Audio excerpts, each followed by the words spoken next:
Berkuasalah sepenuhnya atas tempat ini ya Tuhan. Berkuasalah sepenuhnya atas orang-orang di tempat ini ya Tuhan. Supaya setiap firman-Mu ya Tuhan, itu menjadi benih firman di dalam setiap hati kami ya Tuhan. Itu menjadi rema di dalam setiap hidup kami ya Tuhan. Itu sebagai benih kami ya Tuhan untuk menjalankan segala perintah-Mu ya Tuhan. Tuhan, terima kasih Tuhan. Berkuasalah ya Tuhan. Berbicaralah kepada setiap kami ya Tuhan. Kami mau mendengar ya Tuhan. Terima kasih Tuhan. Terpujilah nama-Mu hanya di dalam nama Tuhan Yesus. Haleluya. Amin. Beri kemuliaan bagi Tuhan. Shalom Bapak Ibu Saudara. Pagi ini merupakan pagi yang sangat luar biasa.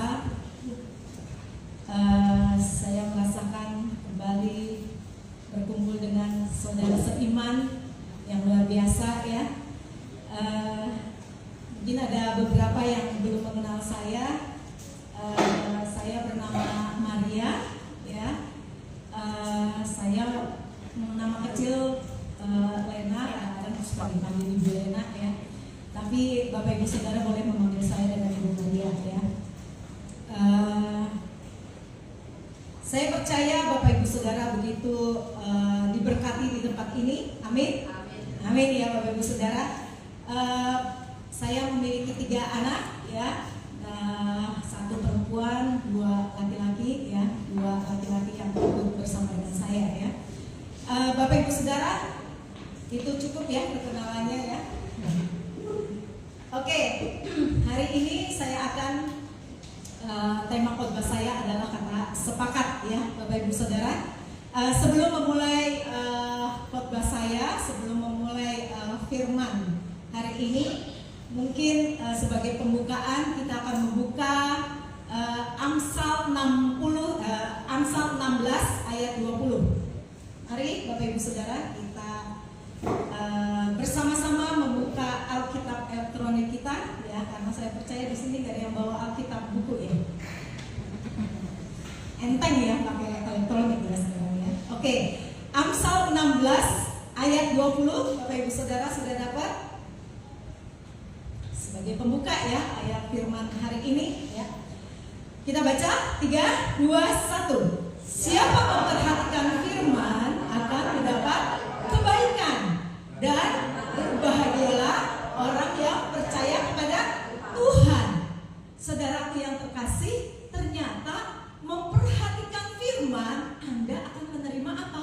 Kebaikan ya. Jadi puji Tuhan ya Bapak Ibu Saudara, pagi hari ini bersama-sama dengan kita ditempatkan di tempat ini untuk bersama-sama apa? mendengarkan firman Tuhan. Artinya itu pun sudah satu kebaikan yang sudah kita terima dari Tuhan. Amin, puji Tuhan. Anda percaya kepada Tuhan Yesus? Amin. Berbahagialah ya, karena firman Tuhan berkata seperti itu ya. Berbahagialah untuk mendengarkan firman Tuhan. Sepakat memperhatikan firman pagi ini? Amin. Sepakat? Sepakat. Amin, puji Tuhan ya. Oke Bapak Ibu Saudara, di dalam mari kita buka Matius 18 ayat 18 sampai dengan 20 ya. Ini firman Tuhan yang sudah biasa banget Bapak Ibu Saudara dengar, bahkan sudah baca berulang-ulang kali, bahkan mungkin membaca mungkin dari biasa-biasa aja sampai yang wah begitu powerful dan sebagainya gitu ya. Mari kita baca di Matius 18 ayat 18 sampai dengan 20. Aku berkata kepadamu, sesungguhnya apa yang kamu ikat di dunia ini akan terikat di surga, dan apa yang kamu lepaskan di dunia ini akan terlepas di surga. Dan lagi aku berkata kepadamu, jika dua orang daripadamu di dunia ini sepakat meminta apa? Apapun juga, maka permintaan mereka akan dikabulkan oleh siapa? Bapakku yang di surga. Sebab di mana? 2 atau 3 orang berkumpul dalam namaku, di situ aku ada di tengah-tengah mereka. Benar ya, firman ini sering kita dengar ya. Ya, berasa banget, waduh kalau saya punya keinginan, ayo kita sepakat berdoa dan sebagainya ya. Saudara, kalau lihat dari ayat firman ini, kira-kira Bapak Ibu Saudara itu paling senang dengan ayat firman yang mana? Yang sepakat, 2 orang sepakat atau permintaan mereka dikabulkan? Sepakat dan permintaan dikabulkan ya. Artinya kalau sepakat berarti harus ada 2 orang atau lebih ya. Ya, selama ini kalau kita minta sama Tuhan sendiri-sendiri atau sepakat? Ya, sepakat ya. Sepakat dengan diri kita sendiri, sepakat dengan suami kita, istri kita, anak-anak kita dan sebagainya. Dan waktu permintaan itu dipenuhi sama Tuhan, yang senang itu siapa? Yang senang siapa? Saya? Oh, saya ya. Tapi tahukah Bapak Ibu Saudara, waktu permintaan itu dikabulkan buat kita, kita senang banget. Tapi Yesus terlebih senang sekali. Ya, artinya apa? Bukan hanya kita doang yang senang, Tuhan Yesus juga senang ya. Tapi kira-kira setelah permintaan itu dipenuhi, itu berguna nggak buat kita? Yang ini sambil refleksi ya, sambil kita waktu membaca firman, kita juga harus mengajukan beberapa pertanyaan buat diri kita sendiri. Kira-kira permintaan kita itu berguna buat diri saya doang atau orang lain? Ya, jadi Bapak Ibu Saudara, permintaan itu harus berguna juga buat orang lain, tapi juga berguna buat kita. Ya, maka Tuhan Yesus hadir di tengah-tengah itu. Ya, jadi mari kita koreksi, Bapak Ibu Saudara. Maaf ya, saya agak sedikit flu, jadi mungkin suaranya agak ini. Bapak Ibu Saudara, dalam konteks firman ini menunjukkan pada waktu itu Yesus sedang melakukan pelayanan bersama dengan murid-muridnya di daerah Galilea. Ya.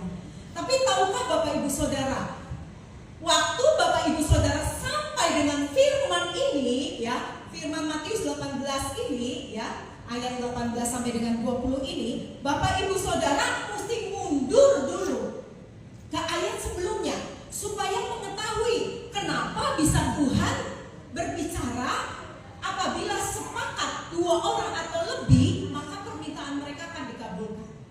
Kadang-kadang kan kita berdoa sama Tuhan, permintaan kita tidak dikabulkan sama Tuhan karena kita hanya melihat di ayat ini aja, di ayat 18 sampai 20, tanpa kita melihat di ayat sebelumnya. Yuk kita baca.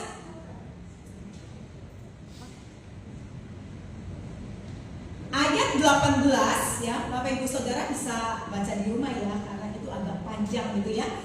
Matius 18 ayat 15 sampai dengan 17. Mari saya ringkaskan ya.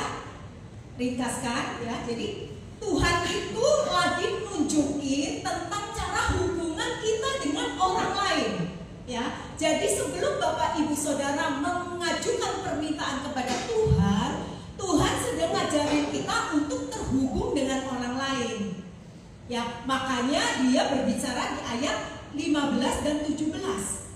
Ayat 15 dan 17 dikatakan bahwa apabila saudaramu berbuat dosa, tegurlah dia di bawah 4 mata. Jangan diviralin. Ya. Tapi kalau dia masih berbuat dosa juga, bawa saksi yang lain. Dia masih berbuat dosa lagi.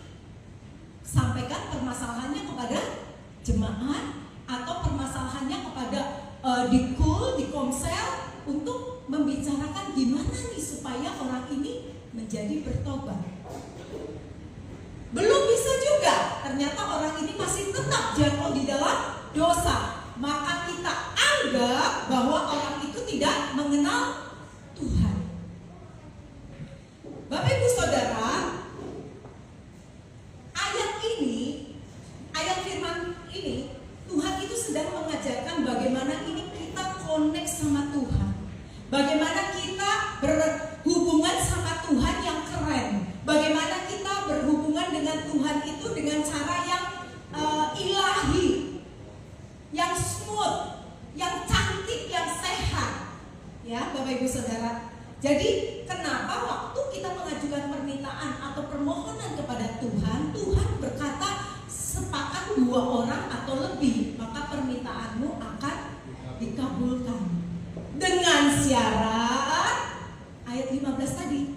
Dengan syarat Bapak Ibu Saudara harus memperhatikan saudara kita yang lain terlebih dahulu. Amin. Lalu muncullah ayat di 18 tadi. Apa yang kamu ikat di dunia akan terikat di surga. Apa yang kamu lepaskan di dunia akan terlepas di surga. Sebelum doa kita dinaikkan kepada Tuhan, mari kita bertobat terlebih dulu dari dosa-dosa kita.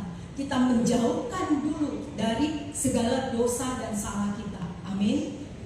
Lalu permintaan itu baru kita datang sama Tuhan, minta sama Tuhan. Tapi dosa itu perlu kita renungkan. Kenapa kita berbuat dosa itu? Apakah dosa itu menyakiti orang lain? Apakah dosa itu membuat orang lain menjadi menderita? Kita minta ampun sama Tuhan.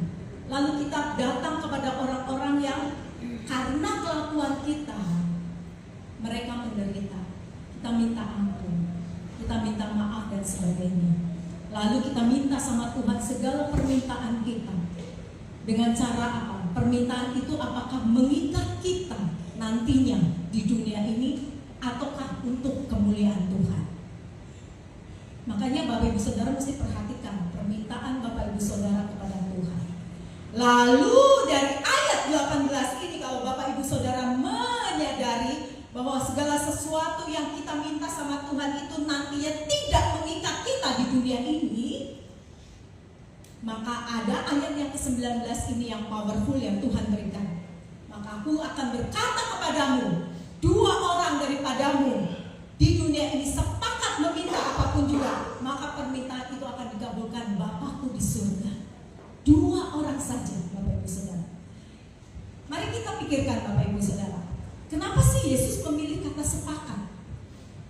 Kalau dalam bahasa Yunani itu artinya simponeo ya, atau simfonia ya, atau simfoni ya. Kalau dalam musik ada keharmonisan ya. Para pemusik dari keyboard ya, gitar dan sebagainya itu ada keharmonisan. Mereka melakukan perbedaan, main keyboard, main gitar itu alat musik yang berbeda.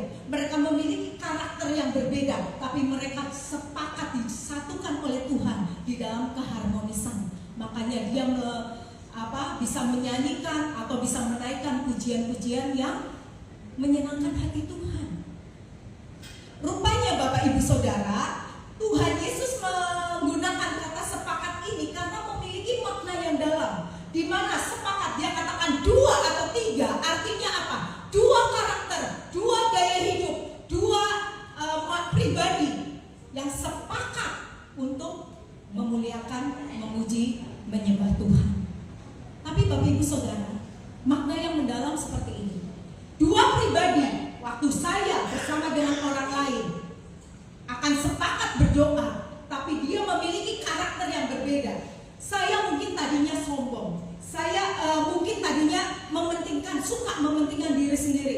Orang tersebut mungkin tadinya adalah orang yang jahat, suka mencuri dan sebagainya. Kemudian di mana saya bertobat, kemudian orang tersebut juga bertobat. Lalu mereka masing-masing menyadari kelemahannya, menyadari bahwa kita tidak sempurna, bahwa menyadari bahwa saya memiliki kelemahan, saya memiliki kelebihan dan sebagainya. Lalu dua orang ini saling mengasihi, menerima perbedaan masing-masing, lalu sepakat di dalam berdoa untuk meminta sesuatu kepada Tuhan, maka doa itu dikabulkan.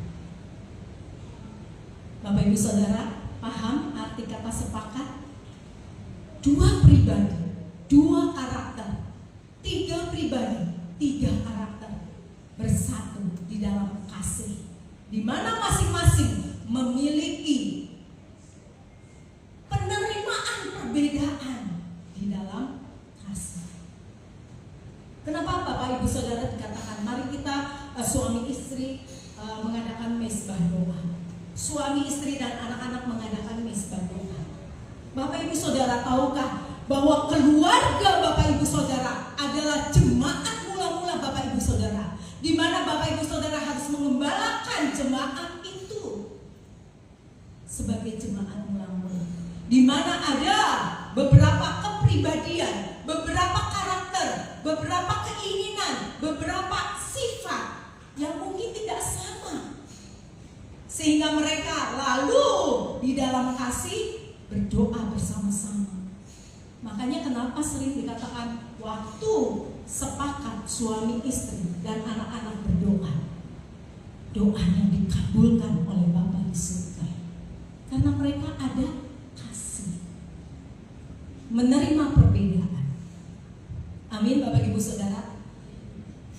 Yesus jelasin firman Tuhan ini begitu luas Bapak Ibu Saudara. Tidak hanya terbatas kepada permintaan doa saja, tapi Yesus sedang menjelaskan di sini konsep kesatuan. Lagu tadi dikatakan ya kan, kesatuan hamba-hamba Tuhan di tempat ini dan sebagainya. Konsep kesatuan ini sungguh luar biasa Bapak Ibu Saudara. Kadang-kadang kan kita suka nuntut orang lain ya supaya seragam sama kita.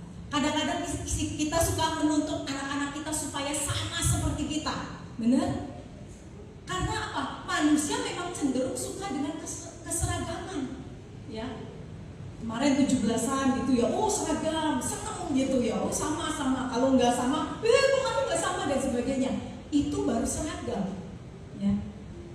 Kadang-kadang kalau nggak sama, suka diomongin.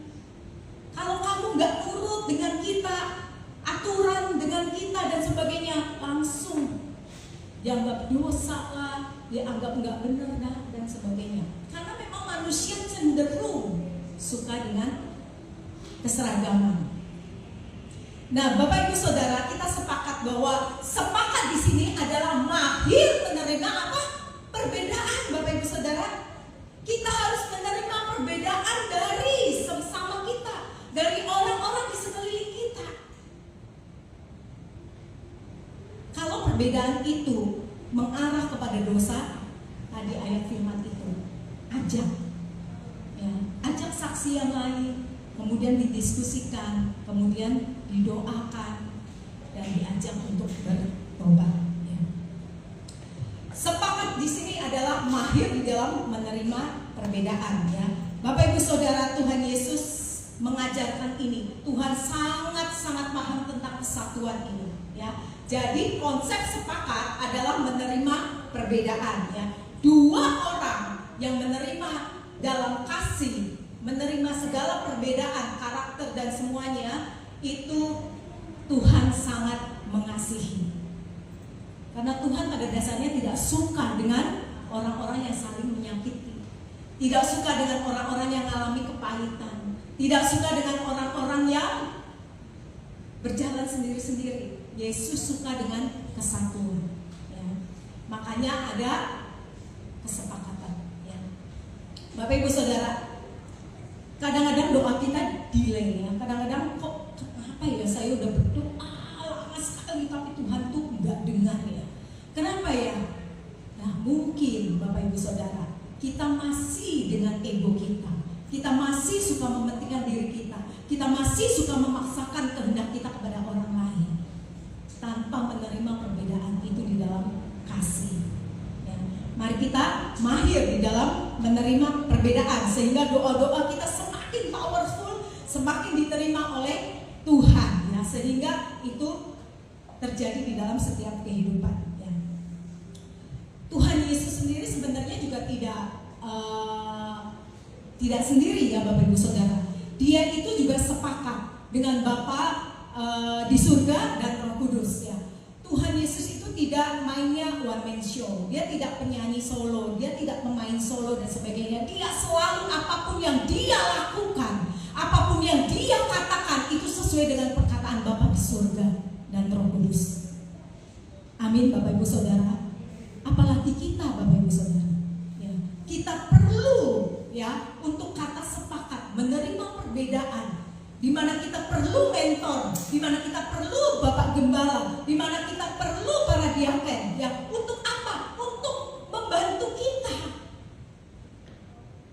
melahirkan kata sepakat, menerima perbedaan. Karena kita nggak bisa menilai diri kita sendiri. Kalau kita menilai diri kita sendiri, kita merasa paling benar. Tapi kalau orang lain yang menilai kita, ada beberapa penilaian terhadap kita sehingga kita bisa mengerti pribadi kita yang sesungguhnya, ya. Tahukah Bapak Ibu Saudara, ternyata kita sudah ngikutin gaya hidupnya Allah kita, ya. Allah kita nggak one man show, ya. Jadi kita berkeluarga, ya kan? Keluarga satu dengan keluarga yang lain berkumpul di dalam sebuah RT. Ada RT, ya. Puji Tuhan, ya, di sini ada RT, Bu RT dan Pak RT, ya. Kemudian dari RT dikumpulkan menjadi RW. Dari RW dikumpulkan ada bangsa Indonesia, gitu, ya. Bangsa Indonesia juga tidak sendirian, dia perlu ASEAN, PBB dan sebagainya. Ternyata kita udah ngikutin nih gaya hidupnya Tuhan Yesus, ya. Tapi jangan salah Bapak Ibu Saudara. Ternyata iblis juga mau supaya Bapak Ibu Saudara ikutin gaya hidupnya iblis. Iblis kan suka tuh kalau orang-orang tuh ngalami depresi. Iblis tuh suka tuh kalau orang-orang tuh ngalami rasanya apa ya, nggak kuat, ya. Iblis tuh suka dengan orang-orang yang lemah, gitu, ya, tidak semangat, tidak memiliki daya juang dan sebagainya. Nah, iblis juga suka supaya kita ngikutin gaya hidupnya mereka. Makanya kenapa kita perlu support system, ya. Seperti di gereja ini ada komsel dan sebagainya, doa bersama, ikutin supaya itu yang menjadi support sistemnya kita, supaya menjadi pendorong kita untuk terus dekat sama Tuhan, untuk terus connect dengan Tuhan, terhubung sama Tuhan. Karena kita nggak bisa hidup tanpa Tuhan. Amin Bapak Ibu Saudara, ya. Iblis bekerja keras loh. Makanya kita harus terus bekerja keras untuk apa? Terus connect sama Tuhan, terhubung sama Tuhan, ya. Kadang-kadang kita susah memaafkan orang. Di mulut kita bilang, aku maafin sih, tapi di dalam hati berkata, tapi aku nggak mau lagi deket sama dia, aku mau lagi kenal sama dia, dan sebagainya. Itu udah memaafkan belum? Belum. Gimana doanya mau dijawab? Hati kita masih belum memaafkan, ya. Karena apa Bapak Ibu Saudara? Pada dasarnya manusia di akhir zaman itu adalah mementingkan diri sendiri, egosentris, ya. Dan itu ada di dalam firman Tuhan. Saya bacakan dia bagi Bapak Ibu Saudara. Di Amsal 18 ayat 1, ya, dikatakan orang yang menyendiri, ya, artinya individualnya tinggi, itu mencari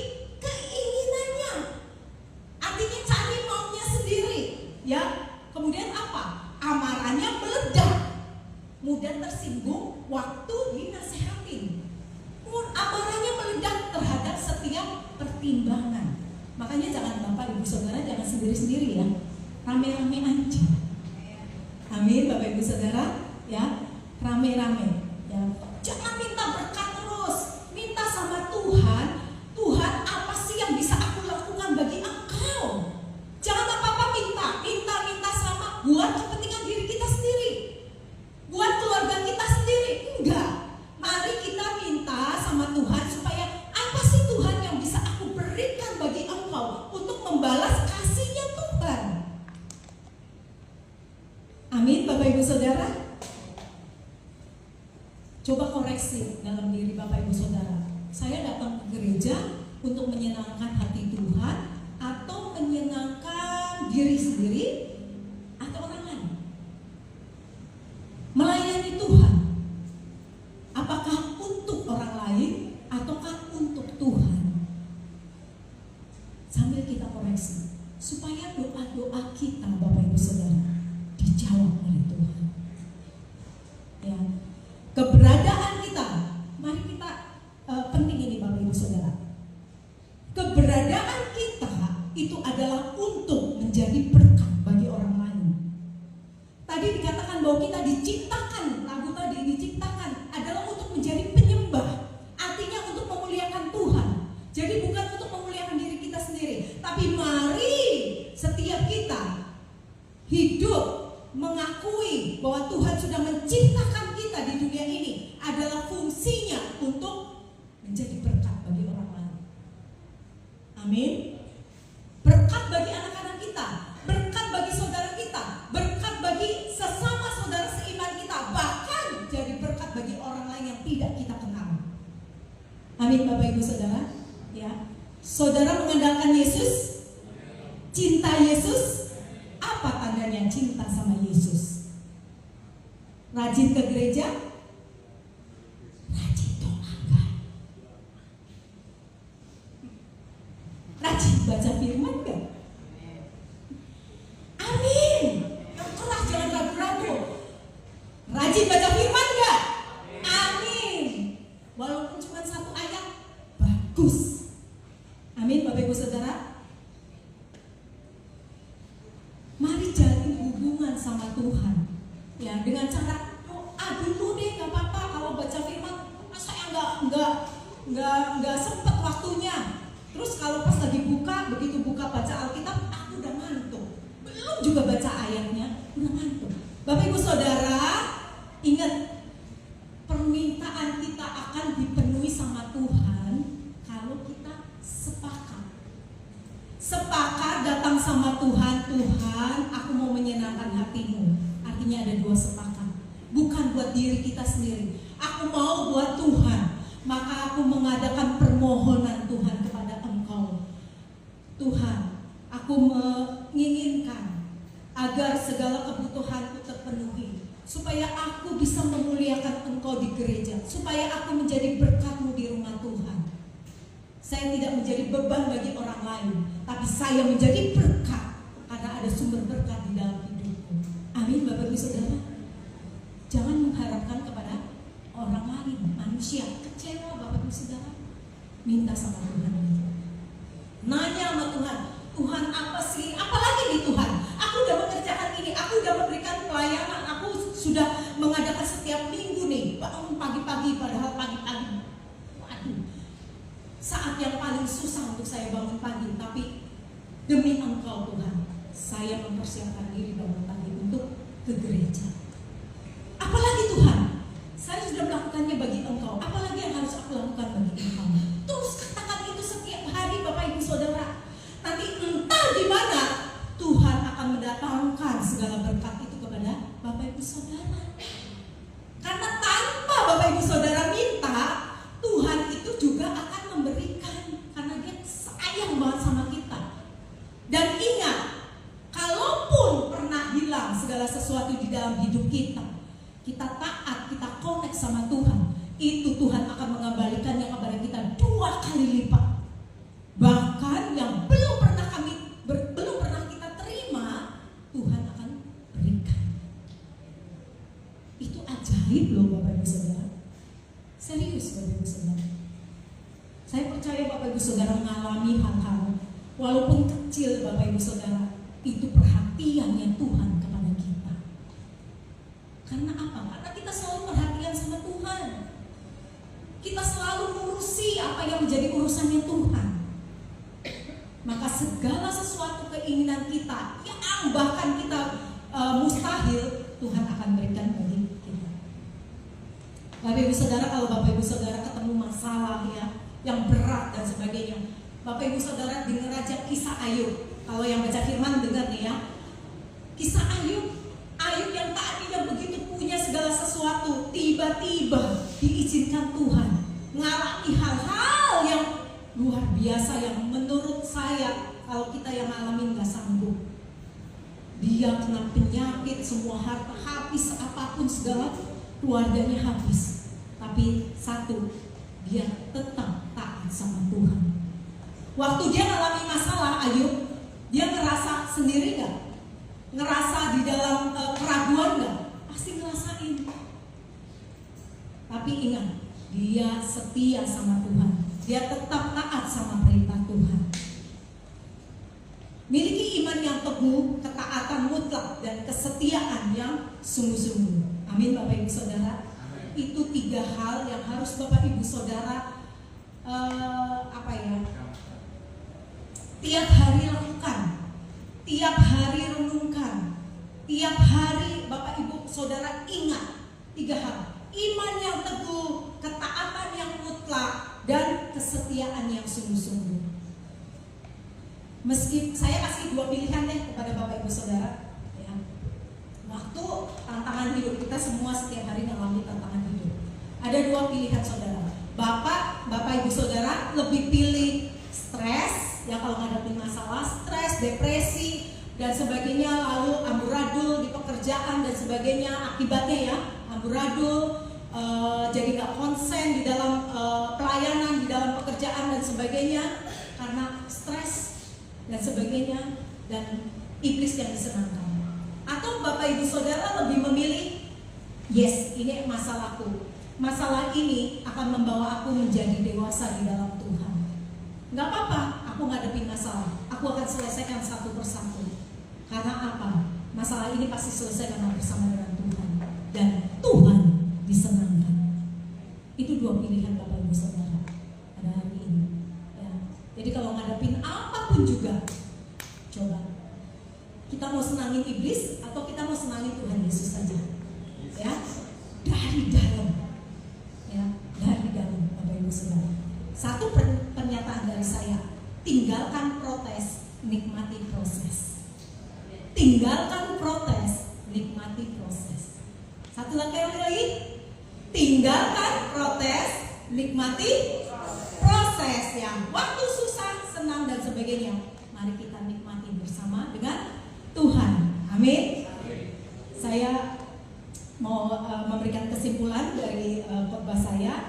Pemain musik mungkin boleh mempersiapkan diri ya. Bapak Ibu Saudara, jadi hari ini kita ada 3 agenda ya buat Bapak Ibu Saudara untuk kerjakan, yaitu yang pertama adalah bangun hubungan atau koneksi dengan Tuhan supaya sedikit demi sedikit karakter kita menjadi berubah serupa dengan Yesus. Kitanya semakin kecil, Yesusnya yang semakin besar. Kalau kita disakiti sama Tuhan, kalau kita disakiti sama orang lain, kita bilang, saya tidak sakit Tuhan, saya mendoakan orang itu, saya memaafkan orang itu, karena dia tidak tahu apa yang dia perbuat. Amin Bapak Ibu Saudara. Itu bangun hubungan sama Tuhan. Jangan biarkan hati kita terkotori oleh orang lain. Hati kita ada Tuhan. Jangan sampai hubungan kita sama Tuhan rusak gara-gara orang lain. Itu harga yang tidak bisa kita bayar, Bapak Ibu Saudara. Setiap kali ada problem, ingat, aku gak mau merusak hubunganku sama Tuhan. Tetap menjaga hati, connect hubungan sama Tuhan. Yang kedua, hubungan dengan sesama kita, saudara seiman kita, tetangga kita, keluarga besar kita. Amin Bapak Ibu Saudara. Bangun hubungan, terima perbedaan, bahwa mereka itu tidak sama dengan kita. Kita tidak bisa menetapkan mereka untuk seragam dengan kita, sama dengan kita, pikirannya sama dengan kita, perasaan kita sama dengan kita. Tidak bisa. Bangun hubungan perbedaan itu dengan sepakat kita mengasihi mereka, karena mereka diciptakan oleh Tuhan juga berharga. Dan yang ketiga, Bapak Ibu Saudara, yang harus mulai Bapak Ibu Saudara lakukan, bangun hubungan dengan orang lain dengan yang tidak kita kenal. Caranya gimana? Bapak Ibu Saudara kan kadang suka ketemu dengan tukang parkir, tukang sampah dan sebagainya. Mungkin selama ini Bapak Ibu Saudara tidak memperhatikan orang tersebut. Mungkin hanya lihat, oh iya dia tukang sampah. Sekali waktu Bapak Ibu Saudara datang kasih roti sambil, Pak ini roti ya sarapan, Tuhan Yesus memberkati. Ke tukang parkir, kasih parkir, terima kasih Pak. Jangan kita enggak terima kasih. Terima kasih Pak, Tuhan Yesus memberkati. Amin Bapak Ibu Saudara. Itu orang lain, supaya orang lain mengenal Tuhan Yesus lewat mulut kita. Amin Bapak Ibu Saudara. Saya suka kasih tahu ke anak-anak, bilang Tuhan Yesus memberkati. Tuhan Yesus memberkati. Mungkin awal pertama Bapak Ibu Saudara akan canggung, akan kok aneh ya. Tapi Bapak Ibu Saudara, kalau Bapak Ibu Saudara mulai dari yang hal-hal kecil, lama-lama Bapak Ibu Saudara akan mudah ngomong, Tuhan Yesus berkati. Tuhan Yesus berkati. Amin Bapak Ibu Saudara. Itu orang yang tidak kita kenal. Kita mulai care, kita mulai perhatikan. Mungkin selama ini ada orang penyapu jalan yang kita tahu bahwa dia setiap hari penyapu rumah kita, di depan rumah kita dan sebagainya. Kita cuek-cuek aja. Mari mulai perhatikan. Tuhan mengasihi orang itu. Saya dekati, kita dekati. Pak, sehat Pak, pagi-pagi udah nyapu? Iya, bangun jam berapa Pak tadi? Bangun jam 4. Oh pagi banget ya. Tetap sehat ya Pak. Tuhan Yesus memberkati ya Pak. Tuhan sayang sama Bapak. Selesai. Nggak perlu juga kalau nggak bawa roti atau nggak bawa uang dan sebagainya. Nggak apa-apa. Tapi lewat ucapan kita, kata-kata itu terus keluar dari hidup kita. Coba Bapak Ibu Saudara perhatikan. Dalam satu hari Bapak Ibu Saudara mengucapin itu nggak kepada orang lain. Tuhan Yesus berkati. Habis tutup telepon, bosnya marah-marah. Ya Pak, ya Pak, ya Pak, nanti saya kerjakan. Tuhan Yesus memberkati. Begitu selesai, mungkin bos bilang, kok dia memberkati saya? Amin, Bapak Ibu Saudara. Ya, mari mulai fasih di dalam berkata Tuhan Yesus, memperkenalkan Tuhan kepada orang yang tidak kita kenal.